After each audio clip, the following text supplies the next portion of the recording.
అట్లా ఈడిపోతే ఆర్వికి అని చెప్తారు. ఆర్వికి చెప్పిన దగ్గరికి నేను వీళ్ళని పట్టుకొని పోయినా ఆడికి పోయారు కదా. నన్ను చూసి అందరు ఏడుస్తున్నారు. అయ్యో అరే ఎందుకు ఏడుస్తున్నారు వీళ్ళు అంటే చాలా మంది చనిపోయినట్టుండ్రు. 19 మంది మేము ఉన్నిటిమి, 6 చనిపోయిన అందులో విద్య చనిపోయింది. ఆడు ఏడుస్తున్నా ఎందుకు పట్టుకొని ఏడుస్తున్నాను చూస్తే ఆమె కనబడతలేదు. అరే అనుకున్నా చనిపోయినట్టే ఏడవకు. నేనే వాళ్ళకు ఏడవకుండా ఒక్కరు కాదు కదా 6 చనిపోయిండ్రు. అందులో 6లో 4 సంస్కృత రంగం వాళ్ళే. అయ్యో జేఎన్ఎం సాయుధ జేఎన్ఎంలో పనిచేసే వాళ్ళే. అట్లా ఇక కొన్ని ఇక ఉంటది. బాడీ ఇక మనకు తెలియదు. ఇక బాడీ దొరకలేదు. బాడీ ఏం చేశారంటే మన నేటూరు నాగవరంలో తీసుకొని పెట్టిండ్రు.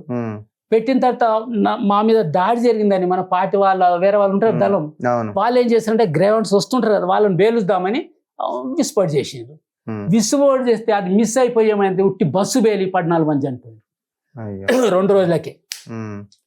ఇది వీళ్ళు చనిపోయింది ఒక బాధ, ప్రజలు చనిపోయింది ఒక బాధ. వాడేం చేసిండు శవాలను మీ అమ్మ మమ్మల్ని తల్లని చోట్లారా అని తీసుకుపోయి పడేసేసిండు. అన్ని ఇక పురుగులు పట్టేటట్లా ఇది అయిపోయింది శవం. ఇక మా వదినే తర్వాత మా అనిలు వీళ్ళంతా పోయి రాజనరసింహ వీళ్ళంతా పోయి తీసుకొని వచ్చి ఇక్కడ యాపురాల్లోనే అది సమాధి చేసింది ఆమె. ఆ టైంలో కొద్దిగా బాధ అనిపిస్తుంది.